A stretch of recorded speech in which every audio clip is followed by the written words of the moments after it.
everything. Oh, this is fun. What is this button? Okay. So I'm making sure we're all connected.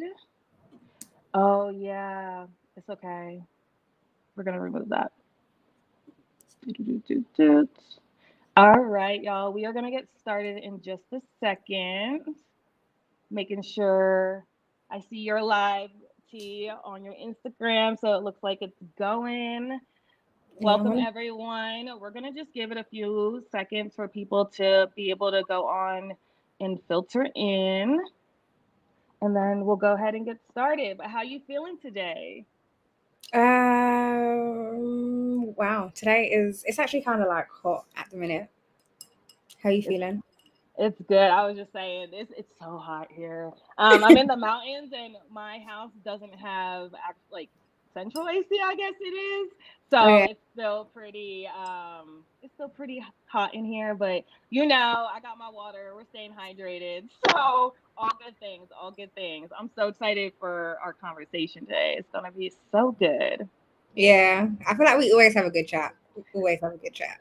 We really do. And that's the thing. That's the whole thing. I was like, let me make sure that I keep it nice and like within the allocated time I told you, because I know I could chat your ear off for hours. So, That's not a problem. all right. We are going to go ahead and get started. I'm just triple checking everything on my end, and it seems like Instagram is doing a delay on my side. So give me a second before I start all these introductions. No worries.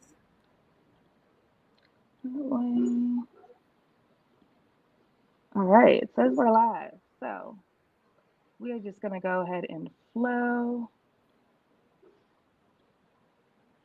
Okay. And I can triple check on my side. All right, T. So excited to have you here today for what are we on episode 5 of our Industry Trailblazer Chat Series, which is pretty crazy, pretty crazy. I've done what now? The past 4 episodes have been a blast, being able to chat with incredible trailblazers, much like yourself. So super excited to have this conversation with you today, to be able to truly share time, to share space with you, and yeah, just to be able to dive in. Before we get into our conversation, definitely love to set the stage. We'll do some proper introductions on both sides, since there's always new faces that are, joining us live. So, I will go ahead and start with my introduction for everyone who is catching us. My name is Jazz Jackson. I'm the founder and CEO of Unearthly Studios. We are a creative agency, artist development company. I have been also working with artists on the A&R and management side. So I say I do a multiple of things, probably too much at times, but I love all things music, and really created Unearthly Studios as a home where we can really empower artists, creatives, innovative brands to achieve their full potential. So we started the Trailblazer Chat Series to really shine a light on other creatives in the space that are making an incredible impact. There's so many different creative roles that one can take on, different roles even within music. So to be able to have a platform and a space for conversation has just been incredible, to hear more people's stories, their journeys, and also to understand that, as an entrepreneur myself, I'm not in it alone. A lot of us are going through similar things, sometimes at the same time.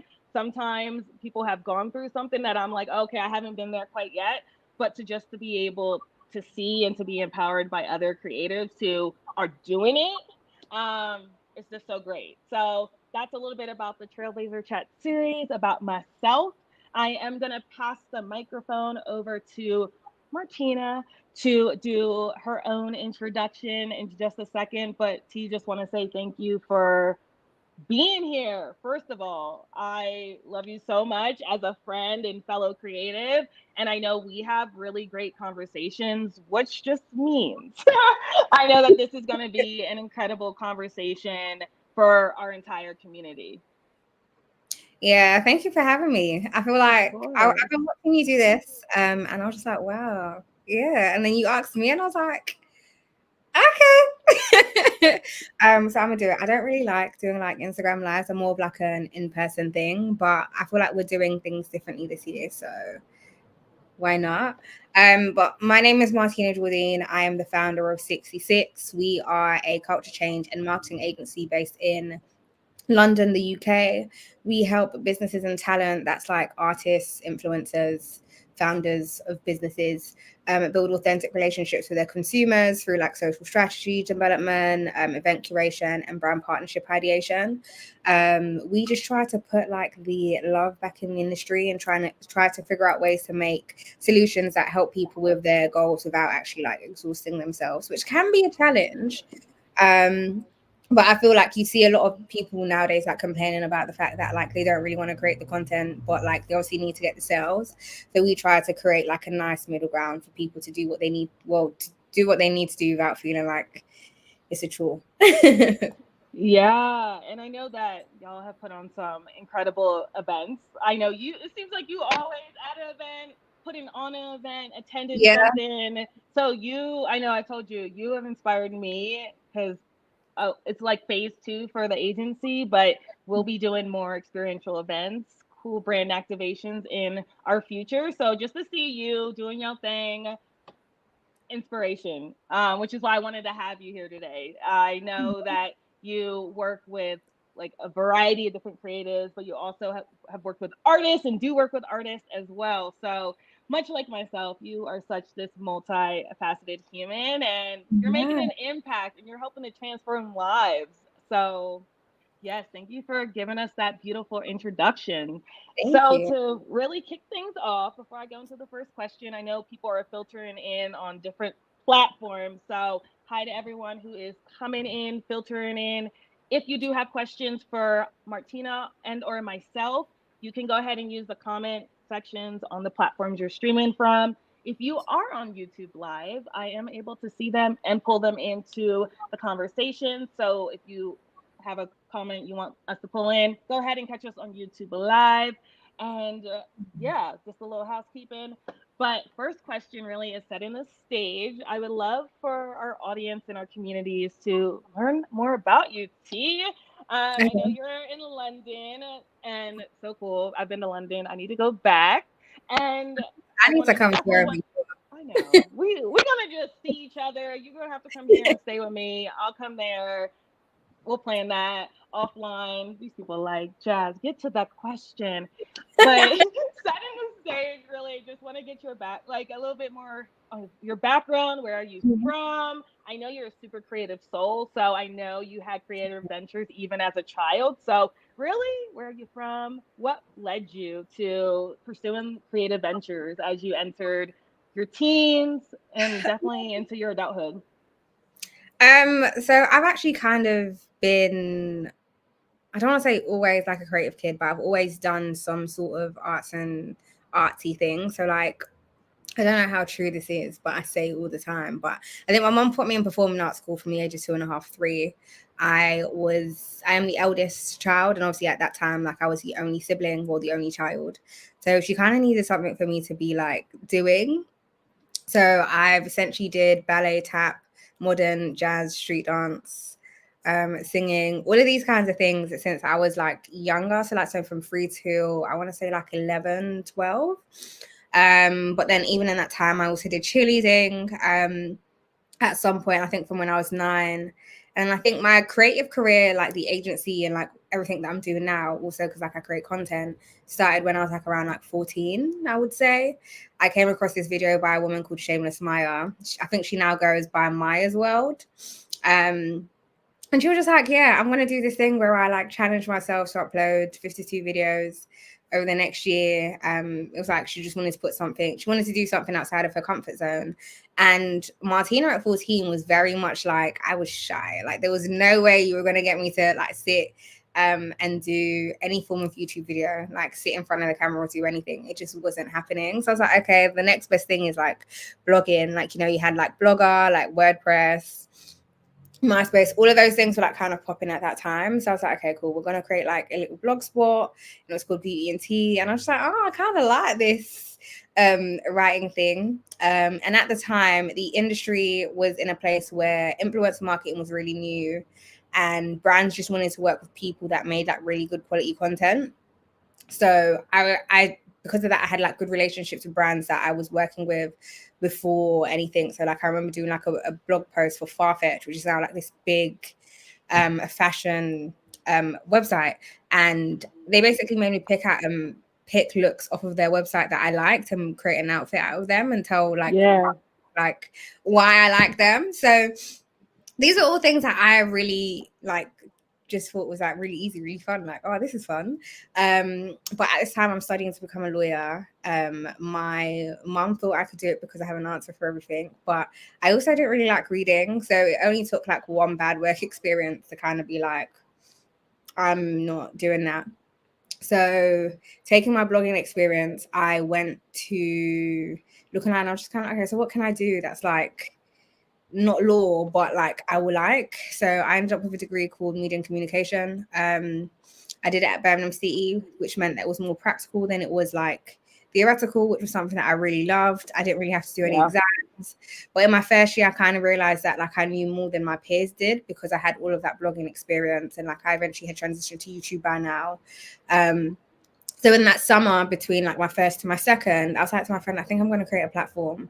Like I'm going to try and create something that helps like people like my friends get access to the information that they need to create like the careers. Because if you don't get work experience, you can't do your work experience assessment, which means that you don't get the grade that you need to graduate. And like it's just like a rolling ball. And then I feel like it just kind of like went from there. So we went from like an online platform where we would post like we do like top 5 places to look for jobs or top 6 things that every creative should be doing. And then we eventually went on to events. Like our event started in Birmingham and now we transitioned to London because that's where I'm based now. But it just kind of started from me realizing that I knew more than other people did and not really wanting that to be like a thing. And then eventually I realized that like, well, I got diagnosed with dyslexia and dyspraxia.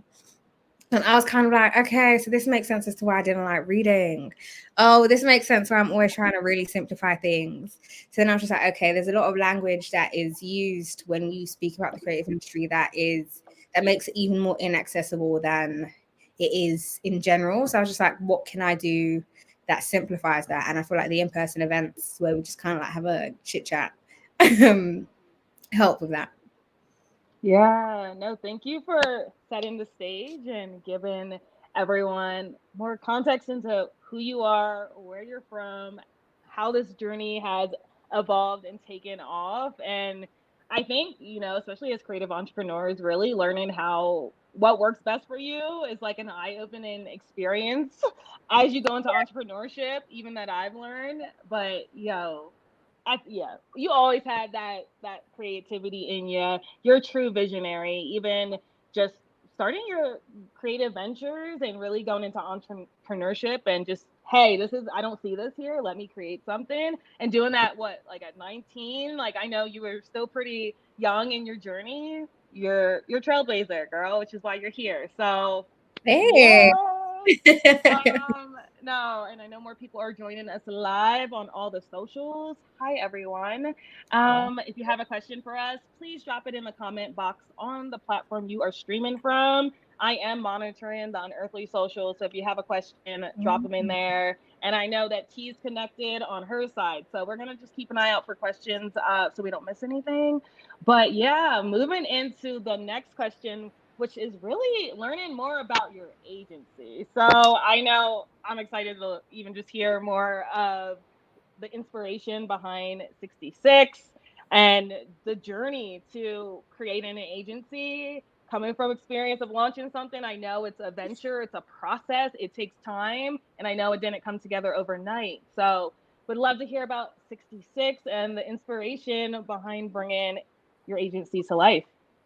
So my agency was like a really beautiful accident, I would say. As I said before, it started as me realizing when I was like around 19 that my friends didn't really know what I knew, so I created a platform. So essentially kind of stumbled from that platform. So the platform, we did events and we had online content, but then on the side I was freelancing and helping other artists or like just people. I worked for like a sports brand called like Firm London at the time, and they were like two personal trainers that were trying to make like fitness fun. So they did loads of group activities, and we created like this kind of like ambassador program, and like I would help them with like their marketing. And that was like really fun. I was like, okay, cool, I'm kind of good at this. And then I would do something else, and I was like, okay, this is like fun. Like I feel like I'm good at this. And it just kind of kept on just stumbling and stumbling. And I think it kind of became more of an agency when like I lost like I knew I was about to lose my job, and I was just kind of like, so I actually really might as well put this thing to the test. So we went through like a couple name changes over the years. So we weren't always called 66. At first we were called the Pink Book, which was kind of a play on the Black Book. If anyone's familiar, it's like a place back in the day where men used to have all of like their like mistresses contacts, like the contacts that they really shouldn't be having, like, but they would keep them in there. Pink was my favorite color, so I decided to put a spin on it and just be like, okay, cool, we're going to call it the Pink Book, and it's going to be a way in which like I open like my diary of contacts and my wealth of knowledge to other people so that they can learn and become like as cool as I think I am, because I think I'm really cool. And Yes, then you are. from the Pink Book, we went to Love M. Gordeen. And the idea was that it's like love letters for your creative career from like me, because like I said before, I don't feel like we're like really empathetic in the creative industry. It's just like get the work done and like forget your mental health and forget everything else. And it's just like you actually kind of can't forget the other things, because if those things go wrong, then I'm not going to be any use to you. And that's also something that I'm trying to learn myself. You have to take the rest, right? But we're now called 66 because my grandma passed away at 66. And I wanted to do something that acted as like an ode to her, but then just kind of also going back to the whole love and compassion thing. 66 is also a angel number that signifies like a love and compassion, which is what she was to me and what I want to be to like other creatives and businesses that I work with. So it's just like this really like a full 360 type thing where we've ended up somehow back at the beginning trying to like help creatives and like give them the love that they need to succeed with their careers. So we do like loads of different stuff. We work not really like specifically in any particular industry, but our clients are mainly within the lifestyle entertainment space. We have done some more like corporate work, but music kind of like drives me. Working with talent that I love as well, which I think is also one of my favorite things, being able to work with like influencers that I've been watching and then be like, okay, well, this is why you need some help or how we can help you. So yeah, that's kind of like my favorite thing so far. One, I love it. Even just you sharing the kind of like the creation of it, even your everything has a meaning. There's so much intention. I didn't even know the meaning behind 66. So I'm learning new things right along with our community. And I could tell the passion and the drive and the impact you make just from being able to, be on the outside looking in for a while, and what you've been able to do over the past like at least year plus that I've been following you. So just to even hear just about the inspiration and behind the name and just this creative venture, I know there's so much passion behind what you do, and it's felt, it's seen, heard, felt, and you're doing Okay. some really great things. And you touched on something that was a real catalyst for why I even launched Unearthly Studios, was the ability to be able to create and make our own impact, and really to be able to move the needles in the ways that we know that we can and are destined to.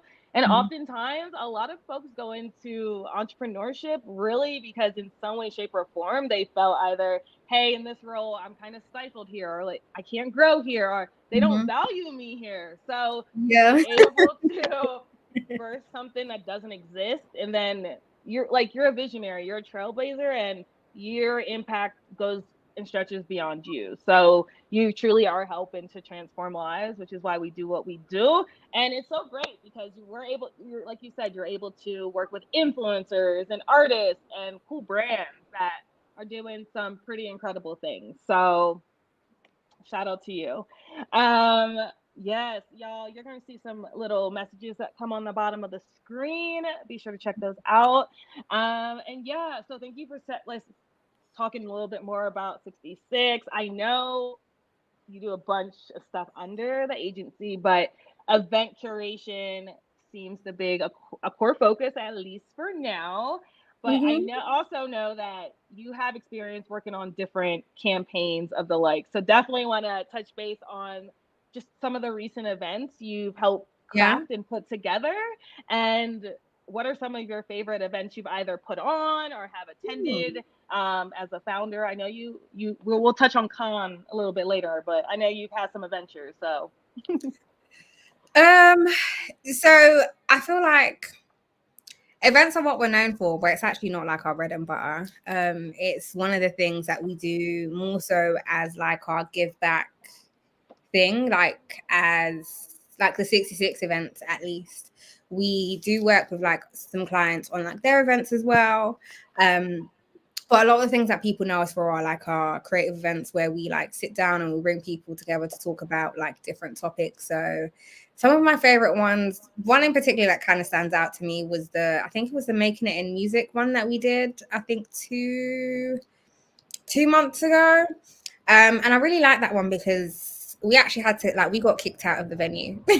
And I think that was like the first signifier of the fact that I feel like people really enjoyed like the not only the conversation but like the crowd. And I think those are things that like I really pride myself in being able to do, like create spaces in which they actually like feel safe and that you can learn from and that you can just kind of come and be yourself. Like everything that we do with our events is like quite tactical. I typically do them in like bar-ish type spaces because yeah, my crowd typically goes to like bars like on a weekend after work. So if someone is typically thinking, oh, like networking is a bit scary, like going to workshops and stuff is a bit scary, if you put them in like an environment that is familiar to them, then that barrier automatically is like broken. So then they can actually come and just be themselves and like take in the information that they need to take in. But I think that event felt like I was actually doing things that were like really helpful to the people that came. I know that a few studio sessions happened off the back of that. New relationships were formed.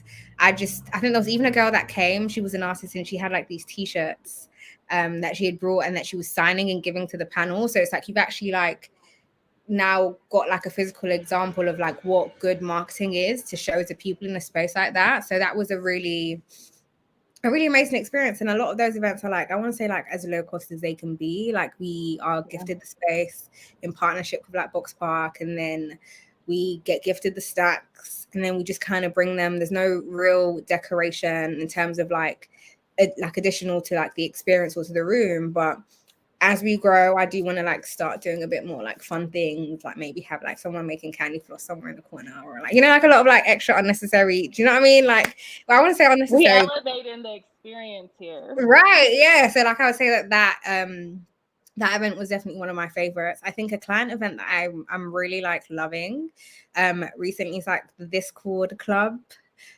stuff. I feel like I'm always talking about Discord like all the time because in the same way that I'm always doing an event, they're always doing an event. So like Discord is like a book club but like for music.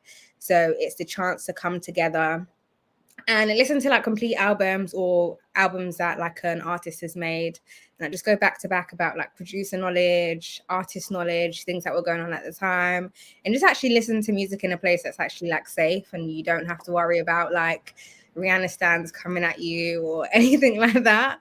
So I just love going there and just like watching people enjoy music and like people making friends off the back of like their love for like this particular artist. And we've had a lot of return, what do you call it, like a lot of return attendees. Like I think half of the people that come to this Discord have been to at least one other before. So just actually being able to have a hand in building a community like that has been particularly amazing. I think I don't take that for granted at all. Yeah. Oh, no, I love it. And one of my mentors told me this, and I feel like I think about it every single day, but she told me that, especially for as an entrepreneur, if you're in a creative space, entertainment, music, arts in any capacity, it really so much comes down to the power of your relationships and the community that you're fostering around you. It's true. Like I got to talk to one of my friends, Megan Jordan. She launched her own artist development company called The Village, and her meaning behind launching The Village was like, hey, it takes a village of people to make the whole world go around, right? So Mm-hmm. you understand it because you're in the community, you're a part of your community, you're helping to be the catalyst to facilitate community, and it's a beautiful thing. And the power and the impact when you can get people together, you change things. So just I can't wait to be able to attend a 66 agency event in the future. I'm gonna have to I'd make my love to way. come. I'd absolutely love to be international. Like I feel like I've said it for many years. For many years, I feel like I don't belong here in the UK. Like I feel like there are. I just feel like life is in America. I remember I went to America when I think I was like maybe 14, 15. And I was like to my mom, you can leave me here if you want. I was like, I'm more than happy for you to just like leave me here. Like you can leave me with auntie. Like let's figure it out. Like whatever like this.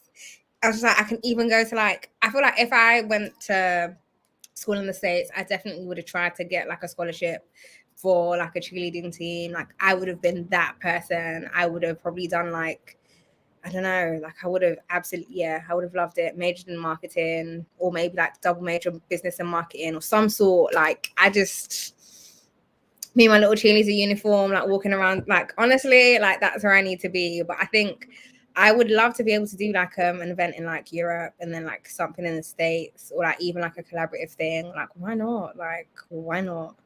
There are no limits. Yes. Yeah, we gonna talk about that because that needs to happen. And no, I love hearing more about some of the events that have been your favorite events that you've been a part of. And I know with 66 events is kind of like that community builder, and you're forming new relationships, and I'm sure more clients are coming in from the work that you do in the community as well. In terms of like your larger vision for 66 and your agency, what Yeah. else outside of experiential events do you really hope to focus more on as we, go through the rest of 2024, enter 2025? Is there anything on your radar? So there are things, there are loads of things. There's always a thing, right? There is always a thing. But I think the one thing that like I'm trying to figure out is like, what do you say that doesn't like get stolen? But I also do believe that like no one can execute something in the way that like you do, type of thing. So that's me. Like we did 2 lists of 66 black men and one list of 66 black men and one list of 66 black women last year, Black History Month, which for the UK is in October, and then we did the men's list for International Men's Month, I think, in November. So we're actually going to bring that back this year. We're going to do one, and the plan is to make it bigger than a list and to have it like actually be like a physical thing, like like intimate stuff. There may be like an event type thing involved. I feel like I've done like a lot of educational stuff, but I want to do things that are like just fun. So I'm thinking of just doing like socials, maybe like a soiree. Ooh, Yeah, I'm coming. You better do that. I'm trying to do that. like a little like I love a reason to have a good time. Let me get dressed up. Yes. yeah, no, I feel like there's a lot of like get dressed up type events that we do here in the UK, or like I feel like our industry parties aren't necessarily parties. I feel like people here in the UK don't really want to dance as much, but I really feel like if there's a way that I can translate the energy that we have from like our panel events into like a party type space, like that would be quite like fun, because I feel like I love to go out. Like I love being inside, but I love to go outside. So I think creating a space where creatives can actually come have fun and also meet each other in a way that's like not like really awkward would be like really cool. I do want to maybe have like some sort of membership academy where like I actually teach, because teaching's like my thing. Like I think like the events are like really cool, but I feel like there's only so much that you can share within like 2 hours or on like that on a topic that big, because the topics that we do cover typically at panel events are like broad, whereas if I was to, for example, come up with like a 6-week course, that's, do you know what I mean? That's a bit like Yeah. I can teach you the things, and like I have the things to teach, and it's just like I think I feel like we talk about this all the time when we speak, but like I'm trying this year to do more things that I'm afraid of, or more things that make me feel a bit uncomfortable, and even like saying yes to doing this something that makes me feel uncomfortable, because like whilst I'm always like out here on TikTok, like I even cry on TikTok, which is hilarious. I would never do that stuff on Instagram, like never. And it's just like, why wouldn't you? Do you know what I mean? Like, if this is how you're feeling, this is how you're feeling. But I also understand that every app has like a different sort of like feel and like different purpose, and you can build all of that kind of stuff. But I think this is really just about like having an idea and trying to see if it can work, and not being the person that like shoots the dream in its foot. Like, do you know what I mean? Like, yeah, keep trying until you can't try no more. So those are things. And I want to pause on that because that's a gem for everyone. I even months ago, back in like February, like last year, I knew I wanted to start some sort of series, digital series, just because I know global, like I know creatives around the world. Let me start something. But there was even me. There sometimes that little imposter syndrome wants to come and sit on my shoulder, like, oh no, you gotta wait until you do this and until you do that. Oh, it's not the right time because of this. And then the other side of me, and what I feel like God was calling me to, was, hey, I just need you to start. I just really need you to start, because once you start, everything builds upon itself. So what, I'm on episode 5 now. I was like, wow, that's crazy. If I would have not started back in February, we wouldn't even like be on this conversation, or maybe it wouldn't even look the same. But I'm just so inspired that the fact that, hey, this, even just hosting events, I shied away from. Like, I was like, no, I don't want to do that. I don't want to be on live. I don't want to. Now I'm just like, oh, when we go live again? Yeah. I was like, when are we going live again? So now I'm just, it takes time, and I feel very strongly that everything great, all the magic's in the unknown. And yo, our comfort zone is where our dreams truly go to die, y'all. So if No, you feel exactly. Yeah, exactly that. And I feel like, I think the one thing that I've kind of had to tell myself is that like you're always seeing, like, for example, people do other things, and like you're just like, and I mean this in like the nicest way, but it's like, sometimes I feel like I can do things a bit better, or I think I could have done that, or like, you know, it's like actually that's an idea that I did have, but I didn't execute. And I feel like if we sit here and we get complacent, the idea is going to go to somebody else, and somebody else, yes, they'll like maybe not execute it in the same way that you did, but like I just don't want to end up like wanting to do something, but because I've taken so long, I now look like I've copied somebody else. Like that's just not it for me. And then I think the other thing is, I got to a point where I feel like God is calling me to like document my journey, like the highs and the lows of it. And this is something that I really struggle with actually doing, like the lows, like actually showcasing like the lows of like my journey. I just want to scream, like I just want to scream and like cry on the phone to my friends. I don't want to have to like talk about them out in public. But there is this thing where I tell myself, it's just like, you just don't know who you're connected to. Like, you like not doing the thing could be the reason as to why like somebody's destiny is a reach. Like you could, your action or like your inaction could cause somebody else to like do or not do something. And I don't want to be like the person that's doing that, because technically like I can't really do anything about it. But like I know that if I continue to do what I'm asking, like asking God to use me to like be an example of like his goodness, I need to do that regardless, because that is what's going to help impact and inspire somebody else. And it's not always easy, but no, everything easy is worth like doing. Whew. You're exactly right. You touched on so many good things, and I'm like, yeah, this is why I could talk. We do talk for hours, but this is why we are so like close. And I was like, y'all, I really feel like I feel like you're me just in a different place. So Absolutely.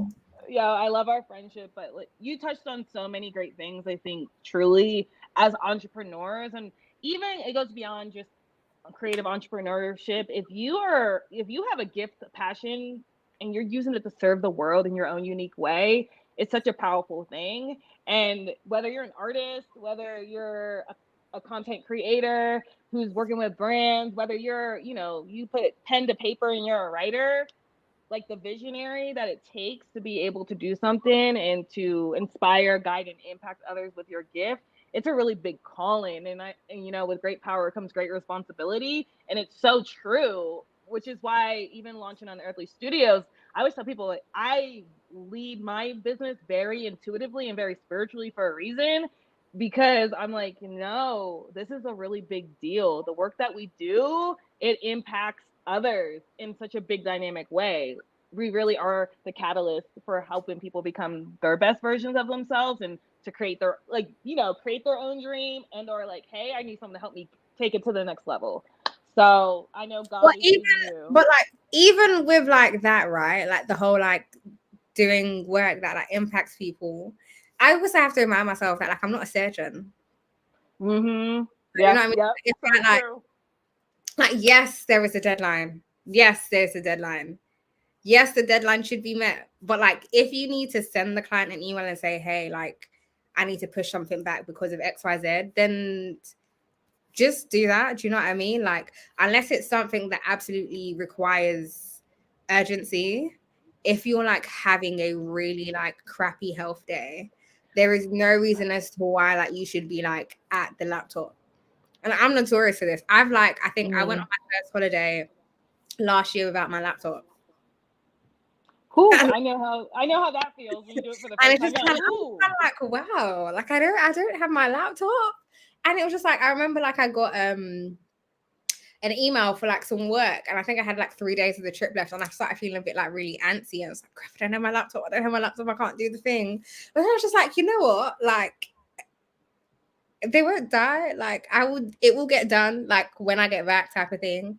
So I was just like really like transparent, and I tried to do what I could in terms of like the prep whilst I was away. But like, I feel like too often, like I spend a lot of time feeling like everything is like against me and it has to be done like right now. And that only eats at me in the future, because it's just like, you really could have figured out another way. And when when I've asked for like grace, like I've had to cancel like meetings because of like doctor's appointments and da. Yeah. And clients be like really like understanding, and it's just like, so what were you scared of? Like, what were you out here up until 2 a.m. trying to do, when the reality is like you need to rest because you're unwell. And if you don't rest, you will only get worse, and then you need to take more time off. And I've been there.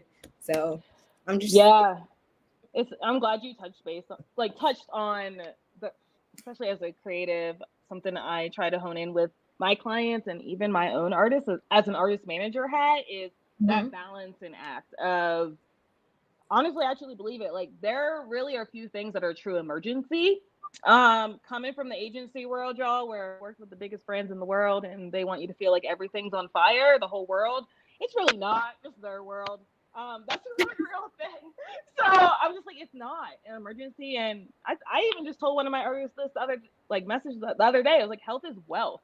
Health is wealth. Like, nothing else truly freaking matters. The business don't matter. The music don't matter. The content you're creating, it doesn't matter if you mentally, physically, spiritually, emotionally are not well. Because we all, like, you and I know, because we talk, like, the inner truly affects the outer. And for us and for artists, especially because I know we have a lot of artists and other creatives that follow us, you are really the CEO of your own business. And with that thinking, I'm like, okay, like, as a CEO, you're a leader. And how can you be the best leader if you're not even feeling right within yourself? And it's okay to like own that, but then like, okay, how can I take the steps I need to take to like really get back to feeling at a healthy baseline for me, so I can then continue to pour and operate from my overflow instead of like draining from a already empty cup. So I feel like you touched on some powerful things, because mental health is something we need to be having more conversations about. Hopefully that's something at our agency we can create a space for in the future. I would love to do that. But it's so important, especially, and then as an entrepreneur where you wear so many hats, sometimes all of them for quite a while, you do feel like you got to just do all these things on this never ending to-do list. But like, you got to take care of you first. So it's important that we touch on that. Yeah. And I think I was reading a book the other day, or listening to a book called New Methods for Women by Sharmadean Reed. She's an amazing woman. Does really cool things for women, just all around boss babe. And she was basically talking about like how she realized that she was burnt out when she was sat in the doctor's office, and after like 8 hours of like tests and blood work, they came back to her, and the question that they asked her was, "Are you stressed?" And that hit home for me because I don't know if I've told you this story before, but I think a year and a half, maybe 2 years ago, I fainted in my kitchen. And as someone that lives alone, that is quite crazy because it's like, what do you mean you're fainting in your kitchen, right? And I remember telling my friend the next day, and I think I had an Apple Watch, and I was just like watching my heart rate go down. I was like, this is like that's not what it needs to be doing. I tried to pick up like a glass of orange juice, couldn't pick it up because my hands were just like really shaky.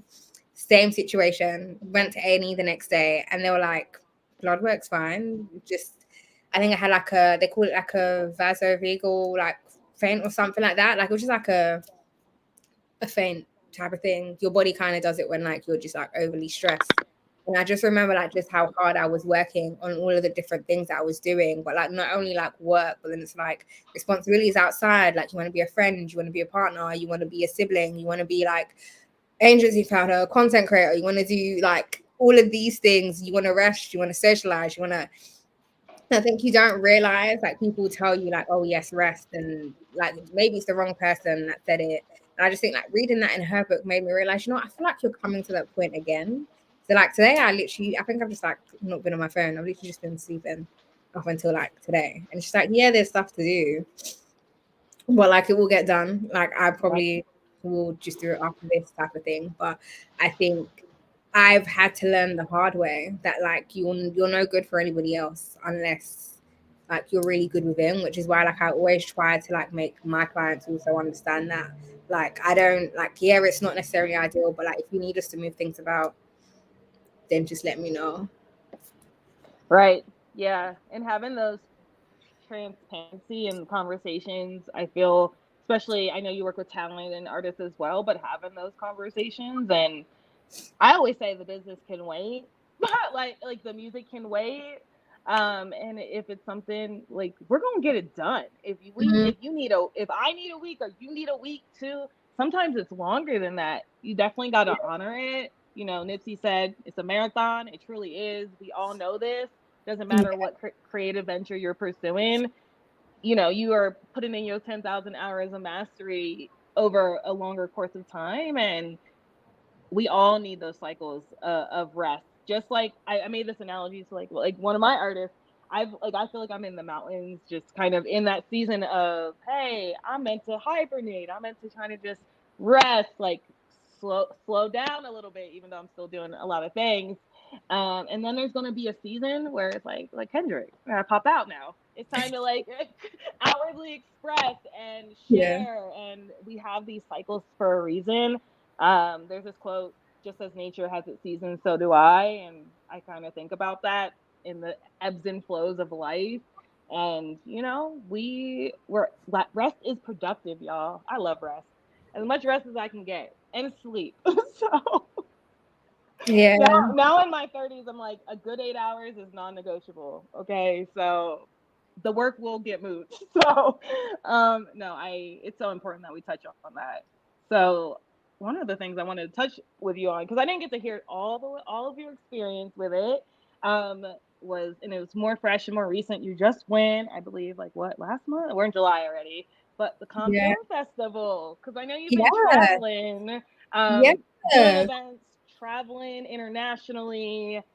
I, I'm so happy I've had a film experience. So I'm like, oh, I'm so happy you were there. Would love to hear about your experience attending this year.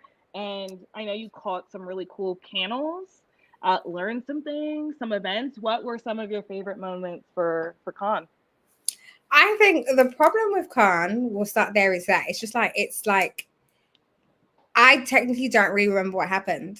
Like it's the It's a long lot. It's a it's like it's the longest and shortest week ever. Like it's the longest and shortest week ever. I feel like I got there and the days were like 48 hours. I don't know. That obviously isn't possible. but like they just felt like these really long, stretched out days. But before you knew it was Thursday and you're going home soon. Like, do you know what I mean? It was just like very much like, whoa. I didn't realize I was able to do that many things in a day. The beach where everything is like so expansive. I think it can take you actually like an hour to walk from one end to the other end. So you're really having to like plan your day based on where things are. So like what your day may start out looking like, because you know you want to go to these talks. When you realize where they actually are, you're just like, okay, well, where's closer? What can I do instead? I went to a talk where Gabrielle Union was speaking with another guy. I can't remember what his name is. This is really bad. But she basically spoke about how like sometimes people ask her like what is like what comes first, like her blackness or her womanness, and she was kind of like, you can't really like distinguish the two, like they are one and the same for her. Like she is like a black woman, and like her experience is the way that it is because she's a black woman. And then it's just like she was also like, because of that, a lot of people know like there are certain things that she speaks out loud about, and you can't come to Gabrielle and expect her to like part with something because you want her to work on something. And it just made me realize that it's okay for you to have things that you won't move, if that makes sense, like actual boundaries that you stand firm on. And I think as a person that's trying to unlearn people pleasing in life but also in business, like that was actually quite like important to hear, because sometimes you feel, especially when you're starting out, that there are certain things that you need to do to kind of like just get the client or to get the work. And it's just actually like, no, like the people that you're truly meant to work with will understand that like she doesn't do that, or like this is how she works, or like this is what she believes in, and they're not really going to try and make you do anything else. Yeah, I think Khan was just like, I think the thing that I realized the most is that like in places like that, people are really friendly. And I think also coming back to like London, like going to like industry parties here, like that was really just like, whoa. In the most respectful manner. I feel like we hold ourselves quite highly in the UK, but it's a standard where it's just like we're unapproachable, if that makes sense. It's just kind of like, unless you know exactly who somebody is, you don't really want to talk to them. Whereas I think out there, I guess the assumption was like obviously to get here, like everybody has to have a certain amount of money or like have paid for a ticket or to be of like a certain caliber. So I guess there is still that kind of air of like maybe we wouldn't speak to you like outside of this situation, but I feel like a lot of people it didn't really matter. Like I feel like I was able to connect with people just simply off the back of like we're at the bar together. What drink are you getting? One of my favorite nights, me and my friend were just walking around and we're just like, oh, like let's just try and get one more drink before we head home. And then we ended up meeting these guys from the States. I just love Americans, but we met these guys from the States and they took us to like this street bar and they bought us drinks, and like we're just literally on the streets like catching a vibe, like with like the beach in the background, and it was like such a nice like night. But I don't know if that would have necessarily been something that kind of like happened here. Yeah. So it just kind of made me appreciate like just how like open and friendly like it was to like network there. Kind of made me want to go to like loads more like international type of spaces. I did go to like a thing that I call like the Little Can Festival, like in London. Like so I went to Mad Fest, which is kind of similar. It was like over like 2.5 days, 3 days. And it's just like loads of like talks about like creative things. And like there was a really good talk by Dishoom, which is like an Indian takeaway brand that we have. I think it's an Indian takeaway brand here in here in London, and they have other locations, but they were talking about like their storytelling and how like each restaurant that they have, they've actually created like a comic book for it. So like there's like an actual like storyline as to like why everything is the way it is, and they create these worlds for other people to like kind of learn about like this particular all of the characters. Like they've got like this really big like brand playbook, where like every single character has a reason, a name. Like I was just like, wow, like I really love like how intentional that is. So I think I think I've come away from like those conferences and I've just been like, I just feel like there's a level of intentionality that like you need.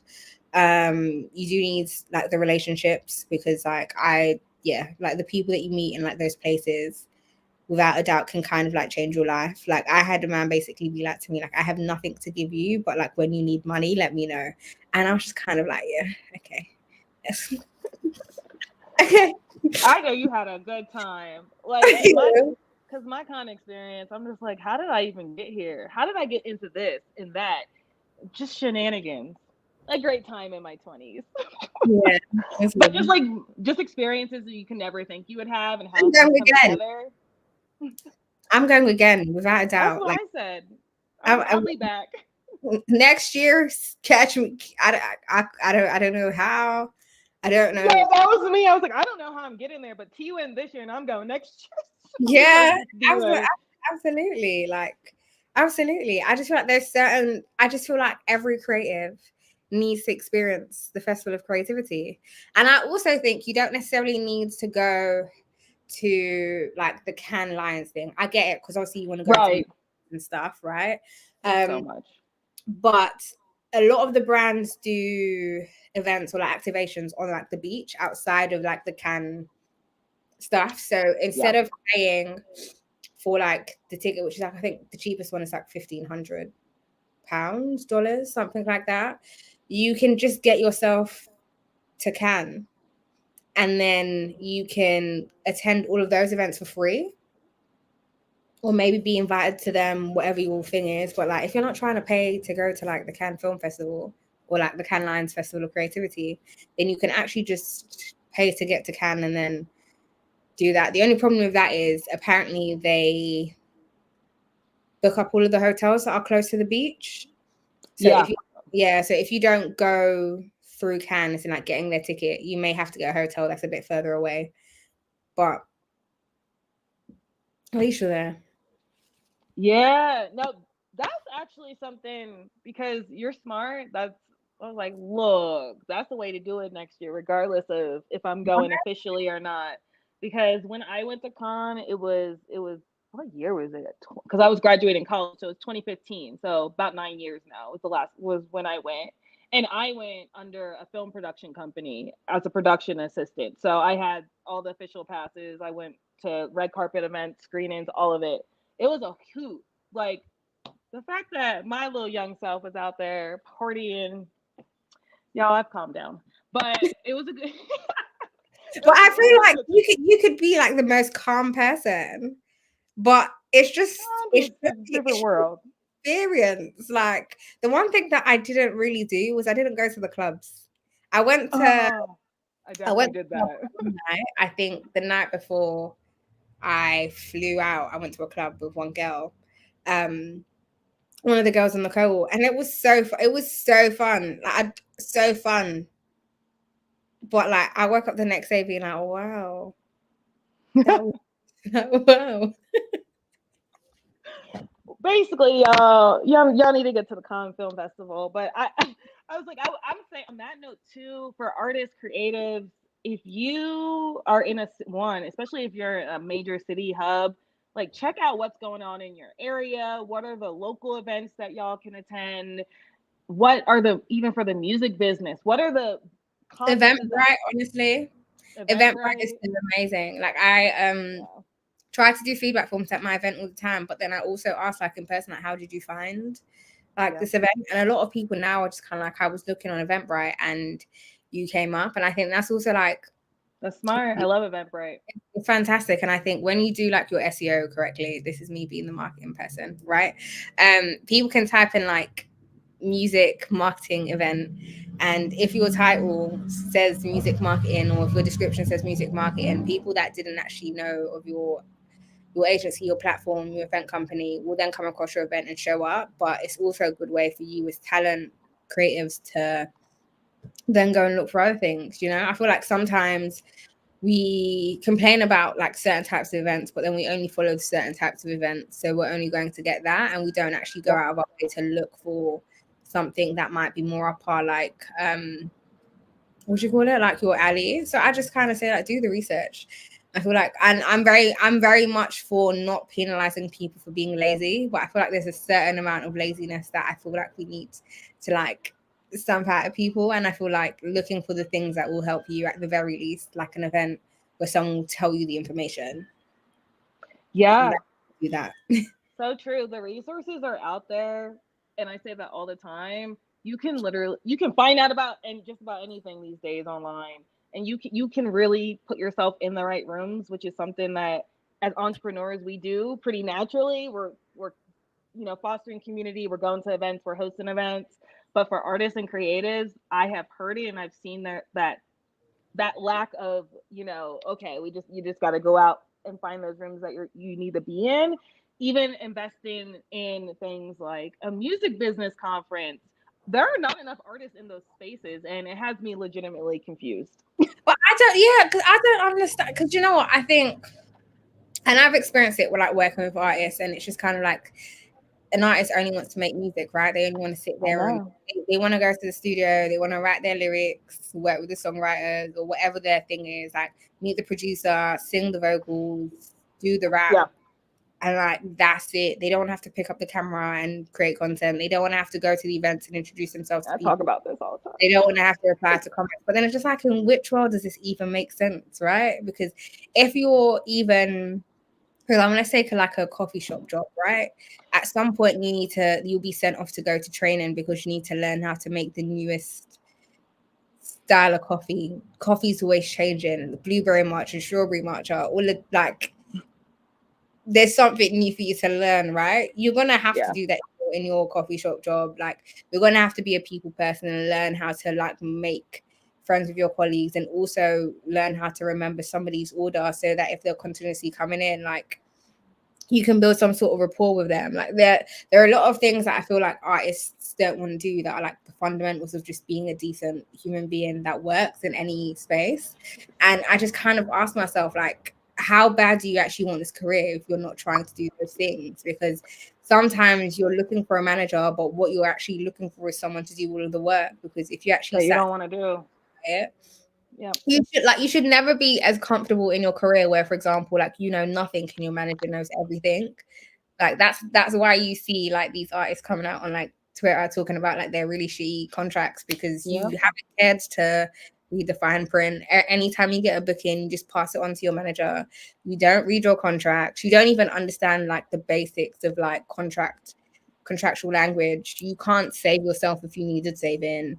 You don't know how much money in the bank. Well, actually, maybe you do know how much money you have in the bank, because that's the only thing that you hear about. Like, you're creating all of these songs, but you're not creating like the content to give you an audience that's like sustainable. So you're always starting from scratch when you're about to release something. Like, do you not just want to make your life easier?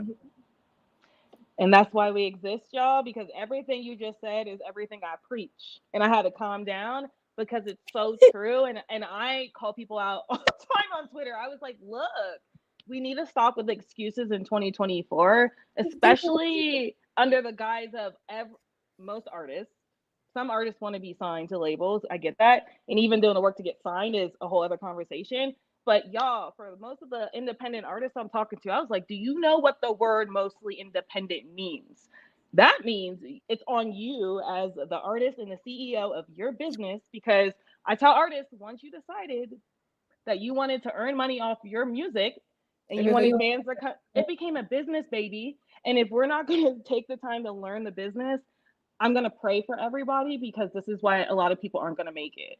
And that is just the cold hard reality. And it's not rainbows and butterflies and unicorns with me at my agency, with my team and my artists or my clients. I'm telling y'all, this is what you need to do. You need to be in these rooms and in these spaces. And for my artists and clients who are listening, the momentum's following, the right results, more equals more. But for those who just refuse to learn what they need to learn, there are so many free webinars that y'all can check out. There's podcasts. There's freaking, hold on, where this big Bible book at? Music marketing books. Oh my gosh, I've got one. Like, I got mine's all over there in the corner. See, there is the resources and the tools are out there, and there's music business conferences that go on every year. Yeah, we got the big ones like there's literally YouTube. Like there's there's literally like if you don't want to buy the book, Audible. there is like Right. But if you don't want to add another subscription, right? You don't want to add another subscription. You don't want to buy a book. You don't want to go to the event. She said, "You better go on free YouTube There's University." YouTube is free. Like there are so many, like I don't like there was even so whilst I was out in Cannes, there was like an ad that a company did where it was like this guy basically learned how to become, I think it was like a Formula One driver, or maybe that's a film. He was basically a gamer and he played a particular type of game, but because he played that game, he was then able to drive that kind of car, I think. So he learned how to become like a Formula One racer simply through playing like the game all the time. So that he, Oh yeah. do you know what I mean? Like there are ways for you to like just learn things by just sit there and watch the video. Do you know what I mean? Like, Yeah. okay, you don't understand what royalties are. Type into YouTube. What are royalties in It's music? so simple, but You know what I common mean? sense I ain't feel so like common sometimes. I'm just, y'all know, people know I'm pretty, that's common sense is, and I know artists can learn because they be learning all these other tools and equipment and all the things I don't care to learn about, but y'all do. And they spend hours learning on YouTube about how to do Pro Tools and how to do all yeah, these other things that aren't in my gifts, skills, or passions.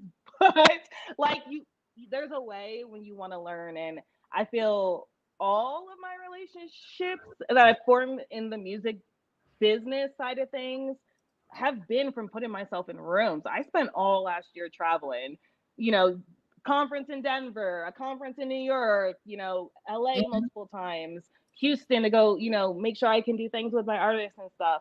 That's what it takes. Like, and it's crazy because I was telling other people I made so many different connections just by investing in myself, knowing that I'm the ROI, because if I go to something, I'm I'm gonna learn something, I'm gonna meet someone, I'm gonna make an yeah, impact. And I've had, like, same thing for you. I've had clients come in from just flying across the country to see people and putting myself in these different spaces. And yeah, everything's an investment, but what, like you said, like, how bad do you want it? Because there is always someone out there who is willing to do what you're not. And yeah, those are the people that keep winning. And people want to harp and call people industry plants when they suddenly have the momentum that's piled upon itself because they've been putting in years of work and doing all the right things. But it's like, yeah, I'm pretty sure they were doing open mics. I'm pretty sure they had to, like, get in rooms. I'm sure they got a lot of no's. I'm sure they wanted to quit many times, but like, how bad do you want it? So I really yeah, encourage so many artists and creatives to look in your city, what's available, stretch your capacity, attend some of these business conferences, music events. There's so much going on. And if you can't make something, if you don't have the budget to travel, like, I'm in the mountains, I do so much virtual stuff. So many virtual conferences are out here now. There's virtual webinars like these where you can learn from industry professionals, like two lost office hours every single week. There's Symphony University. There are incredible just music companies and brands putting on programming, and I send it to artists, like, and some people don't try. They don't attend. They don't watch the video, and I'm like, well, then that's you it. can't want it that bad.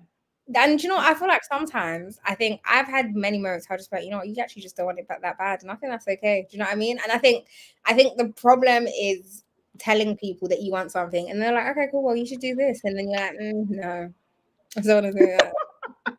That's my favorite thing, is to, like, let people do what they want to do, because I was like, if I give you a resource and you're not gonna take it, it'll be there when you're ready for it, but by that time, like, you could probably have saved yourself some time. So Yeah, I think it's just important that people continue to put themselves in those rooms. And you can't, like, even as a manager, as an A&R, I can't want something more for someone than they want it for themselves. I could literally I told people this, and I've seen how it goes good, and also how, like, yeah, I can give you the best plan, the best strategy. I could give you every resource, every conference to attend, the whole list, because I go to them. But if you don't want to do that work, no, nothing's gonna help you. So it's one of those things. But this, like, all these creative businesses and ventures, it is like 1% that makes it, because of the hours of mastery it takes beyond just learning your craft or what you want to focus on.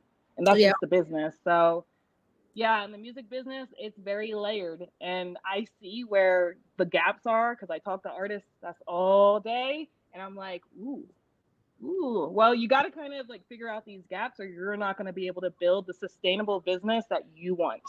So, it's one of those things. But T, I know you and I could talk for hours about this topic. We're gonna have to do an educational event at some point, it sounds like. Oh, why not? Um, Why why not? not? There's actually like a virtual platform that I need to like remember the name of, but you can do like stuff, like actual events on there. I think every stylish girl uses it to do their like. Ooh, I like them. I love them. Yeah. Yeah. Well, I got like one more question for you before I let you go. Okay. So, And it's one that I ask every guest at the end, knowing that, and we touched base on some of this throughout the conversation, but just knowing that we have a lot of artists, creatives, entrepreneurs that are in our circles, in our communities. What are like 2 to 3 gems or pieces of advice that you would give to someone pursuing a creative passion? document your journey. That's the first one. And I always feel like a hypocrite saying this because I do it on and off, but I feel like, like We try. honestly, like I even did a blog post on the agency website all about like the case of building in public, because there are so many people that you see it, like you look at Alex Earl, you look at Monet McMichael, like Keith Lee, like you just look at the fact that they built careers literally by just doing the thing that they liked, and like they kept on doing it, and now they are where they are. I think the reason why it's really powerful is because like you get to build like this community of people that have actually watched your journey, and because they've watched your journey, they feel a bit more invested and they feel a bit more supportive in some ways. Like it's just like, oh, like this is amazing. But then it also gives you something to look back on. Like I've gone on like family holidays, and because I've just been like vlogging like a vlogger, like I can now go back and look at those memories. I also feel like just on that, we're in an era where like a lot of people are working with people because of like who they are as opposed to like what they know. Right.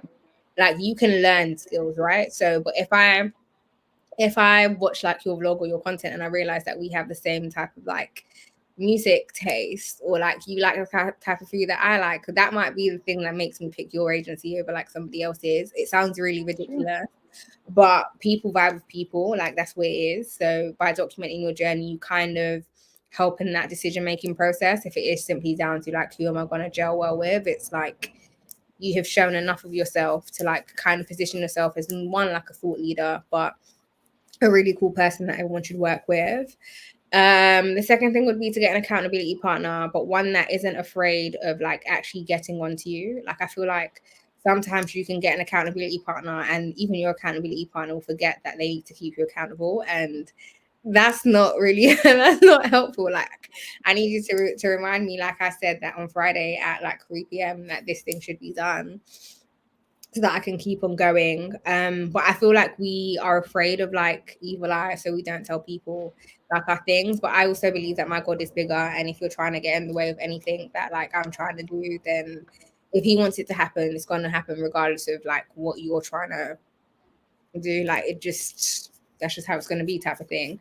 So yeah, like I would say document your journey, get an accountability partner, and then I think the third thing is just to kind of like have fun with it. Like, and I know it sounds like really like basic and boring and not really like career related, but I feel like there are so many rules and like ways to do things that you might as well just try and do things in the way that makes it the most fun. And remember that like what works for somebody else may not work for you, and like what works for you may not work for somebody else. Like, or even what worked at one point might like not work a week later. And whilst that's not like exactly ideal, like just getting the flow of just being able to like be adaptable and just know that like at the end of the day you're trying to do something that you know is going to take you longer than a year realistically. Like if you're trying to build something like long term that has a legacy with it, like you're maybe looking at like 5 to 10 years of like grind that you're going to have to do.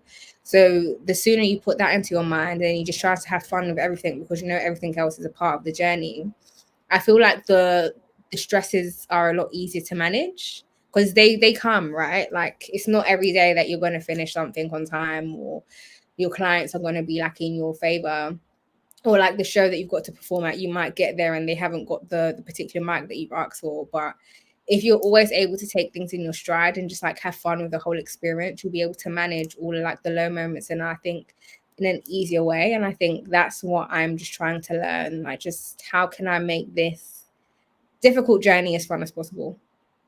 Yeah, you dropped some gems, T, as I knew you would.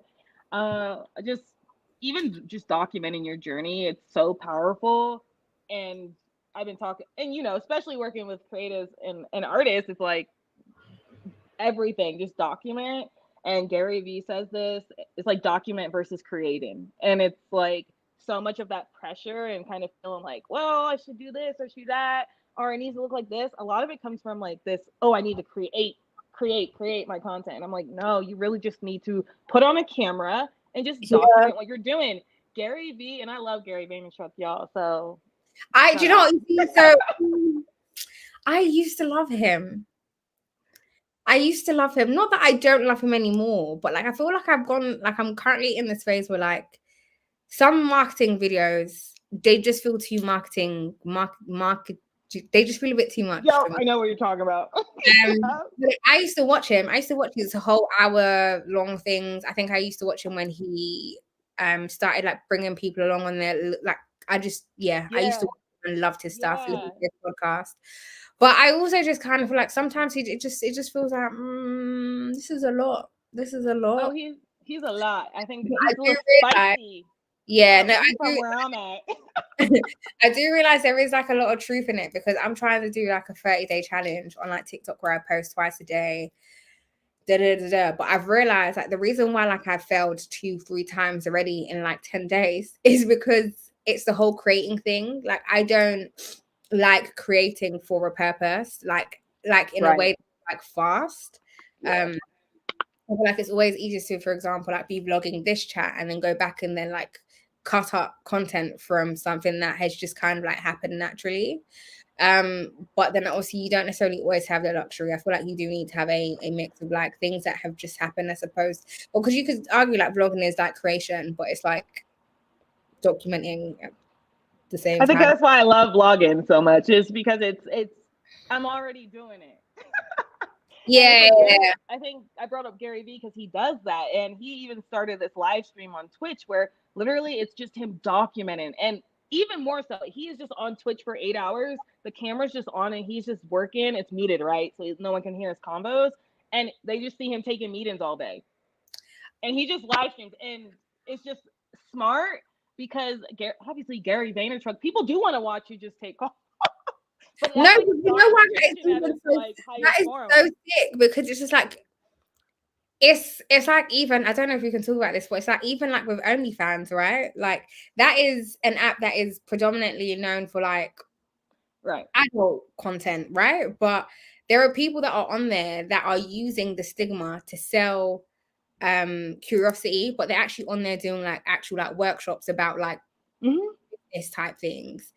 And it's just like I would have never really, well, I didn't really think like Twitch Gary Vee, but like that's because Twitch is typically what you associate with like gaming. Right. Now he's come and he's taken something that is like for gamers and he's made it work for him and his business, which is like really sick. And he's not doing nothing. He's doing what he's already doing. The camera's just on. And it's like, he's even said it. He's like, okay, it doesn't have millions of people watching me all day, but there are people, hundreds that are tuning in. And those hundreds of people. That's crazy. And those are the kinds of people that will probably invest in you even more because like, if you're saying that like he's not even, there is no audio, they're just watching. Do you know how much of a cult follower you have to be to just sit there and watch someone? Yeah. And now I think he's like elevated it. So now in between some things they show like other Gary Vee content. Like this man, he's a visionary and he understands social marketing and attention better than most people. And like I said, like there are gems to take from Gary still, but just that gem that you dropped about documenting versus creating, that's why I wanted to touch on it. Because there's just like, I tell my artists, just vlog. I don't care if you're in the studio. You have a nice iPhone. Put that thing on. Honestly, like I've got a phone. I even have a camera, but I use my phone more than my camera. Exactly. I was like, turn that camera on. You better show some clips. And like I say, like the cool thing is if you just document a few clips a day, by the end of the week you have stuff to put together, you know? So Yeah. we could talk about, we're going to do an educational workshop for y'all. So Yeah, that really was, figure it out. We're gonna figure it out. it sounds like we have more gems to share. But no, I appreciate everyone who's been able to catch us live today. I've been checking like my chats and stuff on other platforms, so I know people have sprinkled in. This Yeah. replay will be available, so if anyone has dropped off or has come in later on in the conversation, the full replay will be available post event on. It's gonna be on YouTube, y'all, because Elon Musk is asking for my money and he's not getting it. So like I'm not giving him my premium dollars, so he don't get that. But it's gonna be live on YouTube, and we'll be dropping some gems from this episode via social over the next few weeks from this conversation. But T, once again, just wanted to say thank you for sharing time and space with me today. I know my community, there are some people who already know about you who are really excited that we were talking today. And then also I know we have your 66 fam and community that's joined live too. So this has been such a fun conversation. Before I let you go, I would love for you to tell the people where they can find you at, and then we'll close this one out. So my socials are on the banner. I think that's on the screen at the minute. It's at 66 Agency, the word. So SIXTYSIX Agency. And then it's at Gordeen. So it's English at GORDEEN.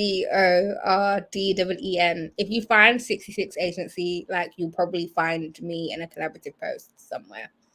So yeah, but it's been so fun. I feel like I may do lives. Like maybe you just need a few good experiences, because now I'm just like, all right, who else wants to talk to me? like I can stay here all day. Like right. That's why I knew I had to cut us off, because I was like, we could talk 2 hours, and we're gonna cut this one, but we'll plan something else for us to do collaboratively together very soon.